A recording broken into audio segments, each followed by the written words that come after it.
আমার অবস্থান থেকে আমি আমার দেশের মানুষের স্বার্থ নিয়ে কথা বলার এবং সেই স্বার্থ রক্ষা করার চেষ্টা করেছি মাননীয় স্পিকার। এখানে আপনার সাম্প্রতিক মালয়েশিয়া এবং চীন সফরের ফলে দেশের মর্যাদা বৃদ্ধি পেয়েছে বলে সবাই অভিমত ব্যক্ত করেছে এবং বাংলাদেশের অর্থনীতিকে, পররাষ্ট্রনীতিকে এক নতুন দিগন্ত সূচনা করেছেন আপনি এই সফরের মাধ্যমে। সেজন্য আপনাকে ধন্যবাদ জানাচ্ছি এই সংসদের পক্ষ থেকে। Welcome back to this parliament. আপনি কিছু বলতে চাচ্ছেন? মাননীয় সংসদ নেতা, আপনি সংসদ কক্ষে প্রবেশ করার কিছুক্ষণ আগে এই সংসদের সকল সদস্য, সরকারি দল এবং বিরোধী দল থেকে বক্তব্যের মাধ্যমে একটি প্রস্তাব পাশ করেছে, আপনাকে ধন্যবাদ জানিয়ে। আপনার সাম্প্রতিক মালয়েশিয়া এবং চীন সফরের ফলে দেশের মর্যাদা বৃদ্ধি পেয়েছে বলে সবাই অভিমত ব্যক্ত করেছে এবং বাংলাদেশের অর্থনীতিকে, পররাষ্ট্রনীতিকে এক নতুন দিগন্ত সূচনা করেছেন আপনি এই সফরের মাধ্যমে। সেজন্য আপনাকে ধন্যবাদ জানাচ্ছি এই সংসদের পক্ষ থেকে। Welcome back to this parliament. আপনি কিছু বলতে চাচ্ছেন? জি মাননীয় স্পিকার, আমি কিছু কথা বলতে চাচ্ছি। বিসমিল্লাহির রহমানির রহিম। মাননীয় স্পিকার, যে বিষয়ের উপরে আমাকে ধন্যবাদ জানানো হয়েছে এই সংসদের পক্ষ থেকে, তার জন্য আমি আন্তরিকভাবে কৃতজ্ঞ এবং আন্তরিকভাবে সকল সদস্যকে ধন্যবাদ জানাচ্ছি। মাননীয় স্পিকার, এখানে মূল বিষয় এটি হচ্ছে যে বাংলাদেশের মানুষ আমাদেরকে দায়িত্ব দিয়েছে তাদের স্বার্থ দেখার জন্য। আমাদের দলের অবস্থান থেকে আমরা একটি স্লোগান ব্যবহার করি, সেটি হচ্ছে যে বাংলাদেশ ফার্স্ট বা বাংলাদেশ প্রথম। আমি যে কাজটি করার চেষ্টা করেছি মাননীয় স্পিকার, আমি আমার অবস্থান থেকে আমি আমার দেশের মানুষের স্বার্থ নিয়ে কথা বলার এবং সেই স্বার্থ রক্ষা করার চেষ্টা করেছি মাননীয় স্পিকার। এখানে মাননীয় স্পিকার, এখানে আমাদের কারোরই কোনো ব্যক্তিগত কোনো বিষয় নেই। এটি যদি কোনো কিছু অর্জন হয়ে থাকে, ভালো কোনো কিছু অর্জন হয়ে থাকে, এটি বাংলাদেশের অর্জন।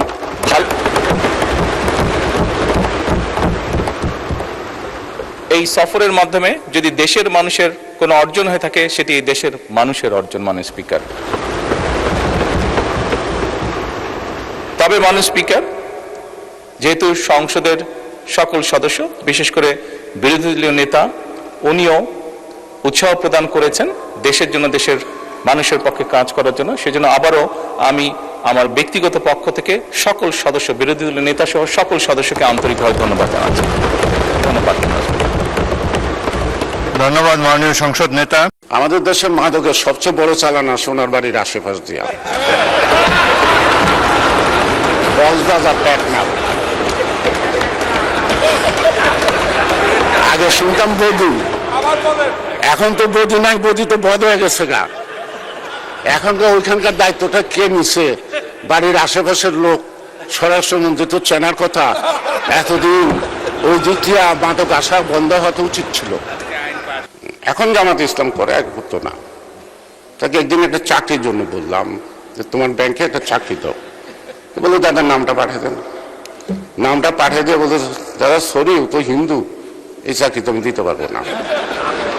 মাননীয় স্পিকার, ব্যাংকের নামের আগে যদি ইসলাম থাকে, সেখানে যদি মুসলিম ছাড়া অন্য ধর্মের লোক বাংলাদেশের চাকরি করতে না পারে, এটা যদি কোনো আইন হয়, তাহলে সেই আমি বলতে পারে আমি হিন্দু মানুষ, আমি মসজিদে যাইতে পারবো না বা মাদ্রাসায় যাইতে পারবো না, যা উচিত হবে না আমার, ঠিক আছে। কিন্তু এটা তো ব্যাংক তো কোনো মসজিদ বা মাদ্রাসা না, সেখানে অন্য ধর্মের লোক।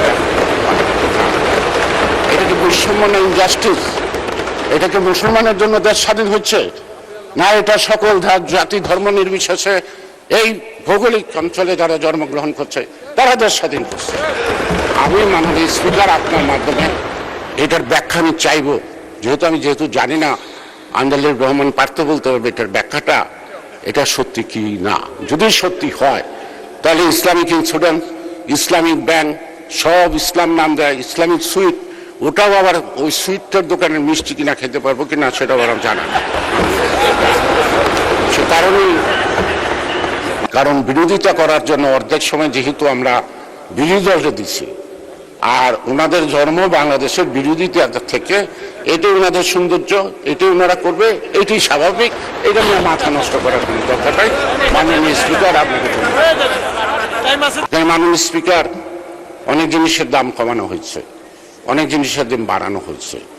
একটা জিনিসের দাম আমার কাছে কেমন যেন মনে হয়, একটা রিক্সাওয়ালা বলতেছিল যে স্যার, আমরা অনেকক্ষণ পরিশ্রম করে মাঝে মাঝে একটা বিড়ি টানি একজন দুজনে, এই বিড়ির উপর ট্যাক্সটা আপনারা কম রাখলে কি ক্ষতি হয়ে যেত? মাননীয় অর্থমন্ত্রীকে বলবো, এই গরিব কৃষকরা জমি রাইলে বসে বিড়ি খায়, এইটার দিকে আমার মনে হয় আপনার একটু নজর দেওয়ার দরকার। কারণ যারা বিড়ি খায়, যারা টোবাকো চাষ করে, তো ওইটা তো একটা অর্থনীতির আপনার পাচ্ছেন, সুযোগ পাচ্ছেন। যারা এই রাজস্ব আদায় করবে, একটা শ্লোক আছে যে আল্লাহরে কি দিবা মানো, আমার কি দিবা আনো। অর্থাৎ যারা এই ট্যাক্স আদায় করে, তারা সরকারের রাজস্ব যে বেশি ইন্টারেস্ট শো করে তাদের নিজস্ব পকেট ভরার জন্য। এই অভ্যাসে যদি পরিবর্তন করা যায়, মাননীয় অর্থমন্ত্রী যদি এই ব্যাপারে তার কোনো কৌশলগত দিক উপস্থাপন করতে পারেন, যারা এই কথা বলছেন তাদের উদ্দেশ্যে বলতে চাই, গত অধিবেশনে যত সংসদ সদস্য, মাননীয় সংসদ সদস্য বক্তব্য রেখেছেন, তারা প্রত্যেক এলাকার জন্য উন্নয়ন, স্কুল, কলেজ, মসজিদ, মাদ্রাসা, hospital, university, medical college, 150-200 mile পাকা রাস্তা, এটির ব্যয় হিসাব করলে আমার মনে হয় বাজেটটা হওয়া উচিত ছিল কমপক্ষে 30 লক্ষ কোটি টাকা। যদি 30 লক্ষ কোটি টাকা বাজেটটা হতো, তাহলে হয়তো এই জনপ্রতিনিধিদের গলা ভিজতে পারতো, কিন্তু তৃষ্ণা মিটতো না। আমরা যারা যারা নির্বাচন করছি, আমার মনে হয় 80% জনই কিন্তু নির্বাচনের সময় ঘাটতি বাজেট নিয়ে নির্বাচনে নামছে। কেউ কেউ বন্ধু বান্ধবের থেকে হাওলাত করে জামানতের টাকা জমা দিচ্ছি, কেউ কেউ আমরা দলীয় ফর্ম কিন্তু কারো থেকে ধার করছি, কিন্তু শেষ পর্যন্ত নির্বাচন করছি। আবার নির্বাচনের পরে অনেক বন্ধুর এটা গাড়ির টাকা উদ্বৃত্ত হয়ে গেছে। এই ঘাটতি বাজেটে কিন্তু নির্বাচন করে এই এসে এই ঘাটতি বাজেটকে পূরণ করাটা হলো আন্তরিকতা এবং সাহসিকতার ব্যাপার। ঢাকা 3, আপনার সময় 12 মিনিট। মাননীয় স্পিকার, আপনাকে ধন্যবাদ। আপনি বারবার এই সংসদে, আমি প্রথমবার বাজেট অধিবেশনের বক্তব্য বোধ আমার প্রথমবার। আমি অন্যের মতো বলতে পারলাম না, আমি জানি না, আসলে আমি জানি না যে আমাকে বক্তব্য দিতে হবে। আপনি যেহেতু নাম ডাকছেন, আপনার সম্মানে অবশ্যই আমার কথা আমি বলবো। মাননীয় স্পিকার, বাজেটের আকার দিয়ে কিন্তু বাজেট সঠিক ব্যাঠিক নির্ণয় করা যায় না। কারণ বাজেটের দেওয়ার পিছনে কিছু দর্শন থাকে, কিছু লক্ষ্য থাকে। আমি দেশটাকে কোন দিকে নেব এবং জাতিকে কি সুবিধা দিব, জনগণের আকাঙ্ক্ষা পূরণ করতে গেলে আমার কি কি দরকার, সেই লক্ষ্যেই বাজেটটা হয়। মাননীয় স্পিকার, বাংলাদেশে আমাদের leader of the house and prime minister at the same time পার্টির চেয়ারম্যান জনাব তারেক রহমান ঢাকায় নেমে বলেছিল, I have a plan. I have a plan মানে হি হ্যাজ এ ভিশন, অর্থাৎ তার একটা ভিশনে জাতিকে নিয়ে আছে। তার কিছু দৃশ্যমান আমরা কর্মকাণ্ডের মধ্যে দেখতে পাচ্ছি। সেই ভিশনকে সামনে রেখেই মাননীয় অর্থমন্ত্রী এই বাজেটটি প্রণয়ন করেছেন, বাজেটটি সাজিয়েছেন। কারো কারো ভাষায় বাজেটটি অধিক, অর্থাৎ অনেক বড়। যারা এ কথা বলছেন তাদের উদ্দেশ্যে বলতে চাই, গত অধিবেশনে যত সংসদ সদস্য, মাননীয় সংসদ সদস্য বক্তব্য রেখেছেন, তারা প্রত্যেক এলাকার জন্য উন্নয়ন, স্কুল, কলেজ, মসজিদ, মাদ্রাসা, hospital, university, medical college, 150-200 mile পাকা রাস্তা, এটির ব্যয় হিসাব করলে আমার মনে হয় বাজেটটা হওয়া উচিত ছিল কমপক্ষে 30 লক্ষ কোটি টাকা। যদি 30 লক্ষ কোটি টাকা বাজেটটা হতো তাহলে হয়তো এই জনপ্রতিনিধিদের গলা ভিজতে পারত, কিন্তু তৃষ্ণা মৃত্যু না। সুতরাং বাজেটটি বড় হয়নি।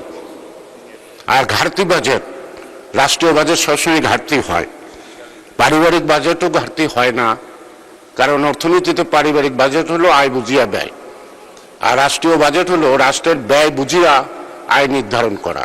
এই দুটো তফাৎ আছে। বর্তমানে যে আর্থসামাজিক অবস্থা, পারিবারিক বাজেটও মনে হয় আয় বুঝিয়া ব্যয় করা সম্ভব হয় না।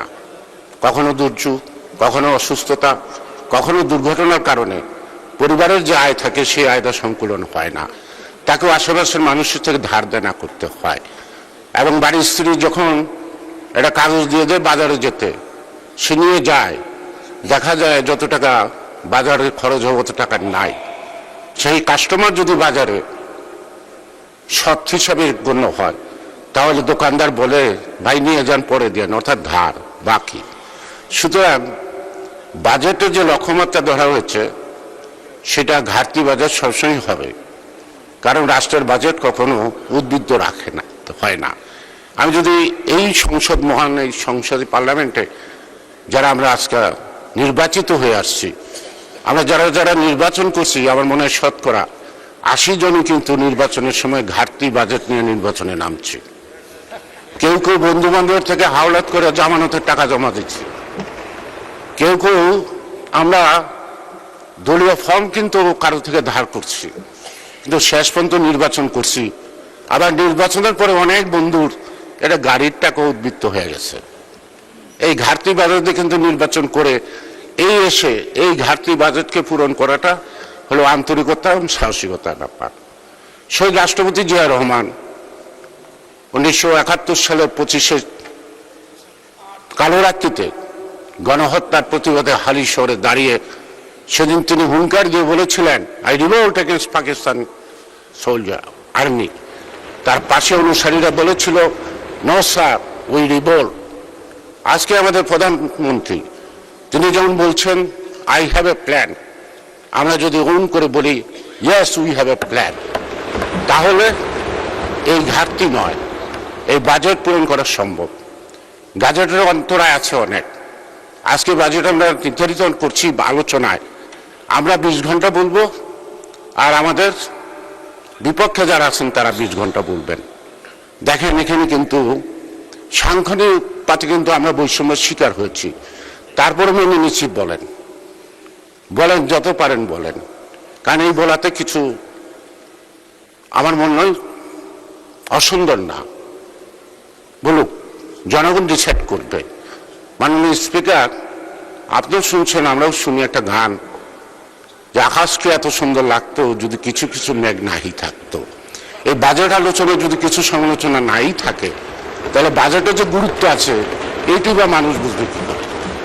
সে কারণেই বলছি, বাজেটের কিছু অন্তরায় আছে।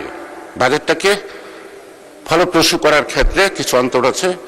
সেটা দীর্ঘদিনের যে ফ্যাসিস্ট সরকারের আমলে আমরা যা অর্জন করেছি, প্রশাসন থেকে আরম্ভ করে সবকিছু মিলে, তাদের যেহেতু বাজেটটাকে আমাদেরকে বাস্তবায়িত করতে হবে, আমাদের সেই স্বভাবের পরিবর্তন করতে হবে। দুর্নীতিকে নো করলে চলবে না। দুর্নীতিকে আমরা বলছি 0%। দুর্নীতিকে যদি আমরা মিনিমাম টলারেন্স আনতে পারি, তারপরেও বাজেট পরিপূর্ণভাবে বাস্তবায়ন সম্ভব হবে। কারণ যারা এই রাজস্ব আদায় করবে, একটা শ্লোক আছে যে আল্লাহরে কি দিবা মানো, আমার কি দিবা আনো। অর্থাৎ যারা এই ট্যাক্স আদায় করে তারা সরকারের রাজস্ব যে বেশি ইন্টারেস্ট শো করে তাদের নিজস্ব পকেট ভরার জন্য।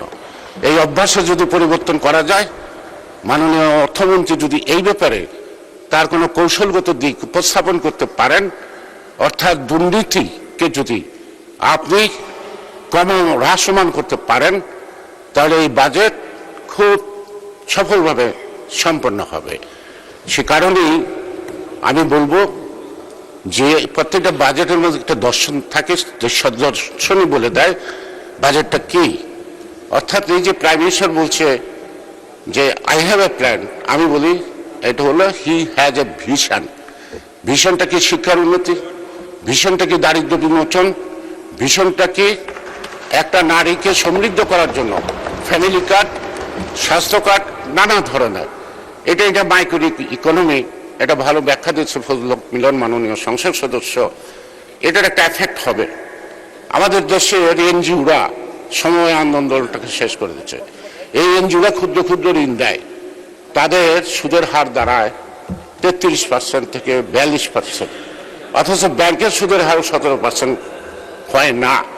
কিন্তু আজকে এই যে 14,500 কোটি টাকা যে লক্ষ্যমাত্রা ধরা হয়েছে ফ্যামিলি কার্ডের অন্যান্য বিষয়ে, এই টাকাটা যখন জনগণের হাতে পৌঁছবে, এই মহিলাদের হাতে বা যাদের হাতে পৌঁছবে, তখন এটা কি হবে, মানিটা সার্কুলেশন বাড়বে, কোয়ান্টিটি থিওরি অফ মানি, তখন এই 14,000 কোটি টাকা দাঁড়াবে 2-3 মাসের মধ্যে 1 লক্ষ কোটি টাকা।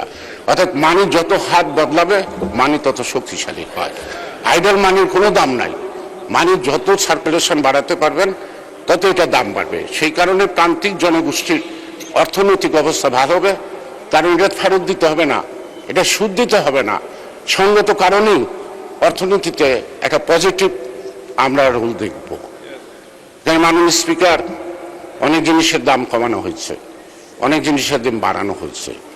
একটা জিনিসের দাম আমার কাছে কেমন যেন মনে হয়, একটা রিক্সাওয়ালা বলতেছিল যে স্যার, আমরা অনেকক্ষণ পরিশ্রম করে মাঝে মাঝে একটা বিড়ি টানি, একজন দুজনে, এই বিড়ির উপর ট্যাক্সটা আপনারা কম রাখলে কি ক্ষতি হয়ে যেত?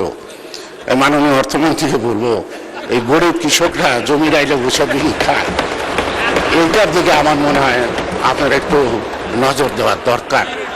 কারণ যারা বিড়ি খায়, যারা টোবাকো চাষ করে, তো ওইটা তো একটা অর্থনীতির আপনার পাচ্ছেন, সুযোগ পাচ্ছেন। তো মাননীয় স্পিকার, আমি আমার নিজের এলাকার কথা কি বলবো। আমার ঢাকা 3, আমার উপজেলা নাই, উপজেলা গেছে আরেক জায়গায়। মাননীয় সদস্য, আপনাকে আরো 8 মিনিট সময় দেওয়া হয়েছে, এটা শেষ করবেন। মাননীয় স্পিকার, আমি এখানে দাঁড়িয়ে বক্তব্য দিচ্ছি। এটা একটা কেরানীগঞ্জ সিএস রেকর্ড বলে, টঙ্গী ছাড়া গেল কেরানীগঞ্জ থানা, অর্থাৎ ঢাকার 70% কেরানীগঞ্জ থানার উপর অবস্থিত। অথচ এটা ঢাকা জেলার অন্তর্গত। ঢাকা জেলা ভাগ হইতে হইতে 6টা জেলা আছে। নরসিংদীর হেডকোয়ার্টার আছে, মানিকগঞ্জের হেডকোয়ার্টার আছে, মুন্সিগঞ্জের হেডকোয়ার্টার আছে, নারায়ণগঞ্জের হেডকোয়ার্টার আছে, গাজীপুরের হেডকোয়ার্টার আছে। ঢাকা জেলার হেডকোয়ার্টার ঢাকার গলির ভিতরে ঢুকে গেছে, আমাদের কোনো ঠিকানা নাই। যদিও একটা জেলার যে প্রিভিলেজ থাকে, শিল্পকলা একাডেমি করবেন, আপনি স্টেডিয়াম বানাবেন, আপনি হসপিটাল বানাবেন, আপনি ইউনিভার্সিটি বানাবেন, আমার ঢাকা জেলা তো ঢাকা শহরের গলির ভিতরে। মাননীয় স্পিকার, আপনার মাধ্যমে আমি মাননীয় প্রধানমন্ত্রীর কাছে বলবো, আমাদের হারিয়ে যাওয়া ঢাকা জেলা ফেরত দিন, ঢাকা ভূখণ্ডে ঢাকা জেলা করুন। তার জন্য উচ্চ পর্যায়ে সংশ্লিষ্ট মন্ত্রণালয়ের মাধ্যমে একটি কমিশন গঠন করে সমীক্ষার মাধ্যমে কোনটা কোন জায়গায় মানানসই, কোন জায়গায় হেডকোয়ার্টার হবে, কোন জায়গায় ইউনিভার্সিটি হবে, কোন জায়গায় স্টেডিয়াম হবে, কোন জায়গায় কোনটা হবে।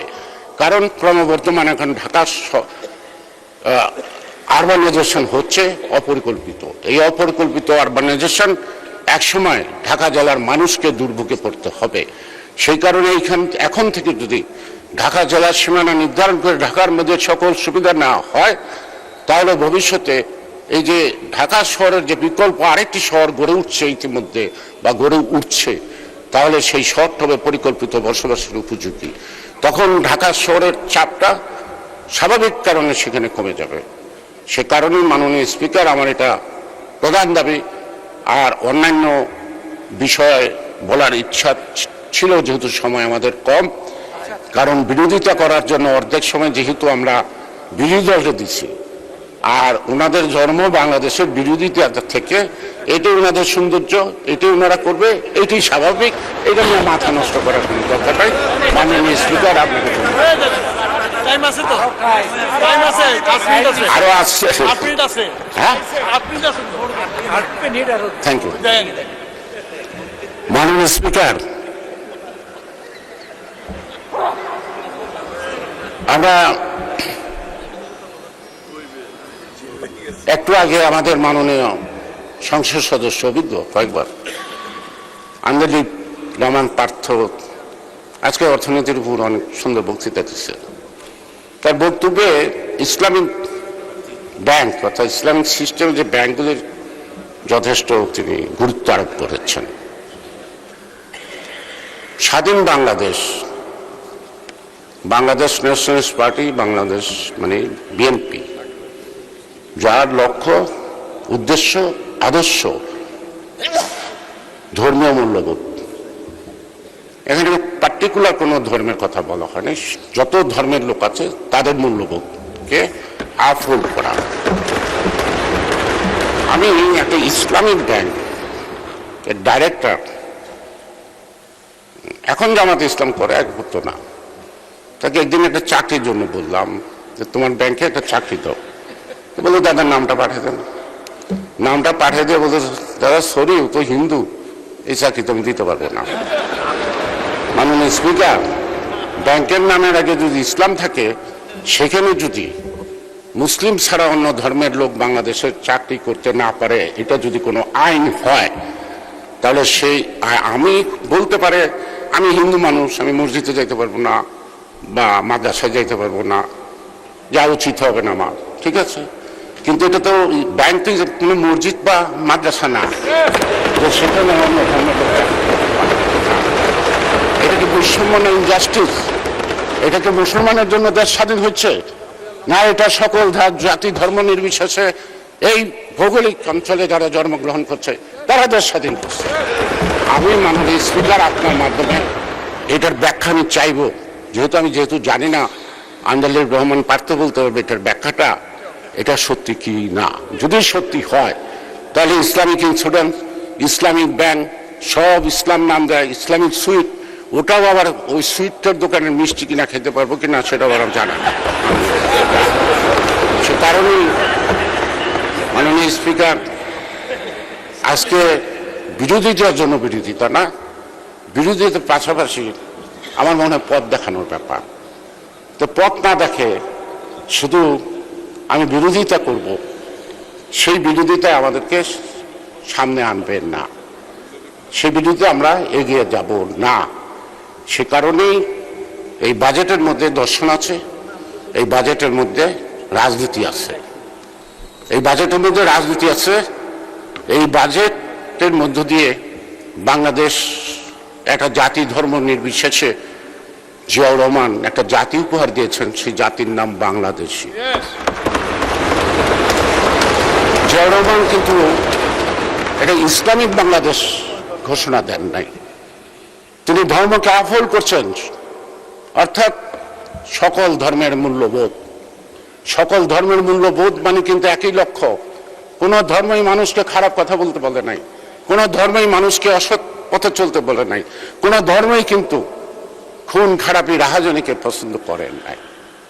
মাননীয় স্পিকার, এই বাজেট, যেটা আমি আবার বলবো, আমাদের এখানে সবচেয়ে বড় সমস্যাটা একটাই হবে, সেটা হলো এইটুকু যে আমরা প্রশাসনের ক্ষেত্রে বা আমরা সকলে আমাদের যে দীর্ঘদিনের অভিজ্ঞতায় যে অভিজ্ঞ হয়ে গেছি, দুর্নীতি, এই দুর্নীতির লাগাম টেনে ধরতে হবে। দুর্নীতির লাগাম না টেনে ধরতে পারলে দুর্নীতির চাপে আমরা তলিয়ে যাব সারা জাতি। সে কারণে এখানে আমাদের একজন সংসদ সদস্য দাবি করছে আমাদের পক্ষ থেকে একটা কি ওয়াশিং মেশিন। আমি ওয়াশিং মেশিনের নাম শুনছি, দেখি নাই, ব্যবহারও করি নাই। আমি মাননীয় সংসদ সদস্য ধন্যবাদ জানাই। আপনার যদি দরকার হয় আপনি স্পিকারের কাছে চান, আমার দরকার নাই। এবং সংসদ কর্তৃক যদি দেয় ওটা আমি নেব না, ওটা নেব না, আমার দরকার নেই, এটা আমি চিনি না, আমি ব্যবহারও করতে পারি না। সুতরাং মাননীয় সংসদ সদস্যদের এই অভাব যদি একটা হয়, কি ওয়াশিং মেশিন হয়, তো বাংলাদেশের মানুষের যে কত অভাব, সেই অভাবে যদি তাকান তাহলে বুঝতে পারবেন এই বাজেট অপ্রতুল, এই বাজেট বিগ বাজেট না। আরেকটা বিষয় আছে মাননীয় স্বরাষ্ট্রমন্ত্রী, আমাদের দেশের মাদকের সবচেয়ে বড় চালানা সোনার বাড়ির আশেপাশ দিয়া কক্সবাজার পেটনা। আগে শুনতাম বধু, এখন তো বধু নাই, বধু তো বধ হয়ে গেছে গা। এখনকার ওইখানকার দায়িত্বটা কে নিছে? বাড়ির আশেপাশের লোক। স্বরাষ্ট্রমন্ত্রী তো চেনার কথা। এতদিন ওই দিক দিয়ে মাদক আসা বন্ধ হতে উচিত ছিল। আইন দিয়ে কোনো কিছু হয় না, আইন কার্যকরী করার জন্য সাহস লাগে, সৎ সাহস লাগে, ইচ্ছা লাগে। সুতরাং আমাদের একটা বড় চ্যালেঞ্জ এখন বাংলাদেশে মাদক আসক্ত। এই আমার এলাকায় মানে ঢাকা 3 একটা হসপিটালের সাইনবোর্ড লেখা আছে, আমাদের মাননীয় সাবেক মন্ত্রী মোশাররফ ভাই তার নাম লেখা আছে, এখানে উদ্বোধন করছেন এবং আমানুল্লাহ সাহেব উপস্থিত ছিলেন। একটা স্টোন আছে, 10 শয্যা বিশিষ্ট একটা হসপিটাল, পুরা মাদকে আক্রান্ত, মানে রুগীও নাই, ডাক্তারও নাই, দারোয়ানও নাই, মাঝে মাঝে খুন হয়। একটা নির্বাচনী এলাকার মধ্যে 10 শয্যা বিশিষ্ট একটা হসপিটাল আছে। কি গর্ব আমাদের, কি অহংকার, আমরা কত আগাছি, কত কিছু করে ফেলেছি দেশের জন্য। যেখানে আদমশুমারি অনুযায়ী লোক সংখ্যা হলো 6 লক্ষ, 6.5 লক্ষ, কিন্তু বেসরকারিভাবে 15 লক্ষ লোকের উপরে বসবাস একটি আসনে, ঢাকা 3-এ। সেখানে একটা হসপিটাল আছে, তার মধ্যে মাদক আসক্ত। তো মাননীয় স্পিকার, আমার মনে হয় আমার সব কথার মধ্যে সব দাবি হয়ে গেছে।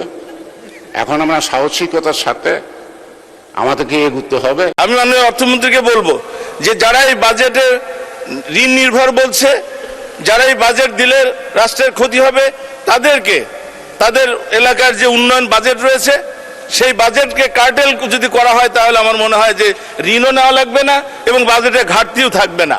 সুতরাং এই ব্যাপারে অনুরোধ করে যদি তারা রাজি হয় তাহলে আমার মনে হয় এই ব্যাপারে মাননীয় অর্থমন্ত্রী বিচার করতে কি বলে ভেবে দেখতে পারেন। আলোচনায় অংশগ্রহণ করবেন পাবনা 2 আসন থেকে নির্বাচিত মাননীয় সদস্য জনাব AKM সেলিম রেজা হাবিব।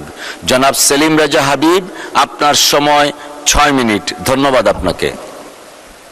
মাননীয় স্পিকার, আপনাকে ধন্যবাদ। মাননীয় স্পিকার, আমাদের গণতান্ত্রিক অগ্রযাত্রার 54 বছরের ইতিহাসে এই প্রথম আমরা একজন প্রধানমন্ত্রীকে দেখলাম যে রাষ্ট্রীয় বিদেশ সফরে তিনি বাণিজ্যিক ফ্লাইট ব্যবহার করেছেন এবং 250 বা 300 সফর সঙ্গী নয়, মাত্র 28 জন সফর সঙ্গী নিয়ে তিনি পৃথিবীর 2টি প্রভাবশালী দেশ সফর করেছেন। মাননীয় স্পিকার, রাষ্ট্রীয় অর্থের যে অপচয় বিগত সরকার প্রধানগুলো করেছে তার থেকে বেরিয়ে এসে একজন সাধারণ মানুষের মতো এই যে বিদেশ ভ্রমণ, আমরা এর জন্য মাননীয় প্রধানমন্ত্রীকে আন্তরিকভাবে ধন্যবাদ এবং সাধুবাদ জানাই। সেই সাথে সাথে আরেকটি রাজনীতিকে তিনি ভেঙে ফেলেছেন, সেটি হচ্ছে আমরা বিগত স্বৈরাচার আমলে সরকার প্রধানদের দেখেছি বিদেশ সফরে যাওয়ার আগে এবং ফিরে আসার সময় বিমানবন্দরে লক্ষাধিক লোক সমাগম করে সারা ঢাকা শহরকে অচল করে দেওয়া হয়েছে। এর থেকেও আমাদের মাননীয় প্রধানমন্ত্রী বেরিয়ে এসে জনগণের স্বস্তির জন্য তিনি নীরবে সাধারণ মানুষের মতো বিদেশ গিয়েছেন এবং ফিরে এসেছেন। জনগণের সরকার প্রধানের কাছে জনগণ এটাই প্রত্যাশা করে। তাই আমি মাননীয় প্রধানমন্ত্রীকে আমার পক্ষ থেকে, সংসদের পক্ষ থেকে এবং বাংলাদেশের 18 কোটি মানুষের পক্ষ থেকে আন্তরিক ধন্যবাদ এবং সাধুবাদ জানাই। মাননীয় স্পিকার, আমি অর্থনীতিবিদ নই, অর্থনীতির ছাত্রও নই। এ বিষয়ে আমার বাজেট নিয়ে চুলচেরা বিশ্লেষণ করার ক্ষমতা আমার নেই, কিন্তু জনগণের নিরপেক্ষ ভোটের মাধ্যমে একাধিকবার এই সংসদ যে আসার সৌভাগ্য আমার হয়েছে। বিভিন্ন সময় এই বাজেট উপস্থাপন করে দেখেছি, আলোচনায় অংশগ্রহণ করেছি, সেখান থেকে যতটুকু জ্ঞান অর্জন করেছি এবং সাদা চোখে যেটুকু দেখেছি সেটুকু নিয়ে আমি বলার চেষ্টা করব। মাননীয় স্পিকার, মাননীয় স্পিকার, গত 11 জুন রাষ্ট্র মেরামতের 31 দফা এবং আমাদের নির্বাচনী ইশতেহারের আলোকে আমাদের মাননীয় প্রধানমন্ত্রীর দিক নির্দেশনায় আমাদের সুযোগ্য অর্থমন্ত্রী বাংলাদেশের ইতিহাসে একটি ব্যতিক্রম ধর্মী, গণমুখী, জনবান্ধব এবং সুষম একটি বাজেট তিনি উপস্থাপন করেছেন। এই বাজেট উপস্থাপনের পরেই কোন রাজনৈতিক দল, কোন অর্থনীতিবিদ, সুশীল সমাজ, সাংবাদিক, বুদ্ধিজীবী থেকে কোন শ্রেণী পেশার মানুষ এই বাজেটের বিরুদ্ধে কোনো প্রতিবাদ তো দূরের কথা, একটা মানববন্ধন বা একটা বিবৃতিও আমরা দেখে নিই মাননীয় স্পিকার। কিন্তু আমরা অত্যন্ত দুঃখের সঙ্গে দেখলাম যে একটি রাজনৈতিক দল ক্ষুদ্র একটি ব্যানার হাতে করে একটা প্রতিবাদ মিছিল আমরা সোশ্যাল মিডিয়ায় দেখেছি, সেখানে মাদক, সিগারেট এবং মদের যে ট্যাক্স বাড়ানো হয়েছে এর প্রতিবাদে তারা রাস্তায় দাঁড়িয়েছে। মাননীয় স্পিকার, এটা অত্যন্ত দুঃখজনক। যারা ইসলামে মদ এবং মাদককে নিষিদ্ধ করা হয়েছে। মাননীয় স্পিকার, এই বাজেট ঘোষণার পর থেকেই আমাদের বিরোধী দলগুলো যেভাবে এই বাজেটের সমালোচনা করেছে, আমি আর কিছু বলতে চাই না, যেহেতু সময় শেষ। আমি শুধু বলবো যে দ্বিচারিতা বাদ দিয়ে আমি মাননীয় অর্থমন্ত্রীকে বলবো যে যারা এই বাজেটে ঋণ নির্ভর বলছে, যারা এই বাজেট দিলে রাষ্ট্রের ক্ষতি হবে, তাদেরকে তাদের এলাকার যে উন্নয়ন বাজেট রয়েছে সেই বাজেটকে কার্টেল যদি করা হয় তাহলে আমার মনে হয় যে ঋণও নেওয়া লাগবে না এবং বাজেটে ঘাটতিও থাকবে না। সুতরাং এই ব্যাপারে অনুরোধ করে যদি তারা রাজি হয় তাহলে আমার মনে হয় এই ব্যাপারে মাননীয় অর্থমন্ত্রী বিচার করতে কি বলে ভেবে দেখতে পারেন। মাননীয় স্পিকার, আমি আমার নির্বাচনী এলাকার কিছু দাবির দিকে যাই। মাননীয় স্পিকার, আমার নির্বাচনী এলাকায় পেঁয়াজ, দেশের 1/4 পেঁয়াজ উৎপাদন হয়। এই পেঁয়াজের দাম এখন বর্তমানে প্রকারভেদে 600 থেকে 800 টাকা মন, অথচ খরচ হয়েছে 1200-1400 টাকা মন। এ ব্যাপারে মাননীয় মন্ত্রী মহোদয়দের কাছে দৃষ্টি আকর্ষণ করে এবার প্রয়োজনীয় ব্যবস্থা গ্রহণ করার জন্য। মাননীয় স্পিকার, দেশের উত্তর এবং দক্ষিণ পশ্চিমাঞ্চলের 16 জেলার 3.5 কোটি মানুষের যাতায়াতের জন্য মাননীয় স্পিকার পদ্মা এবং যমুনা নদীর উপর একটি ওয়াই টাইপ সেতু প্রয়োজন। মাননীয় স্পিকার, এই ব্যাপারে মাননীয় প্রধানমন্ত্রীর সদয় অনুমোদনের প্রত্যাশা করছি, দাবি জানাচ্ছি। মাননীয় স্পিকার, আমার নির্বাচনী এলাকার বিল গন্ডহস্তির উপর দিয়ে একটি ওয়াই টাইপ নাকি উড়াল সেতু নির্মাণের আমি দাবি জানাচ্ছি। মাননীয় স্পিকার, পাবনা এডওয়ার্ড বিশ্ববিদ্যালয় কলেজকে বিশ্ববিদ্যালয়ে রূপান্তরের দাবি জানাচ্ছি। মাননীয় স্পিকার, আরো অনেক দাবি রয়েছে মাননীয় স্পিকার, যেগুলো মন্ত্রী মহোদয়রা রয়েছেন। আশা করি এই বাজেটের মাধ্যমে আমরা আমাদের সে সমস্ত দাবি মাননীয় মন্ত্রী মহোদয়ের মাধ্যমে আমরা পূরণ করতে পারবো। মাননীয় স্পিকার, আমাকে সময় দেওয়ার জন্য আপনাকে ধন্যবাদ। আপনাকেও ধন্যবাদ মাননীয় সদস্য।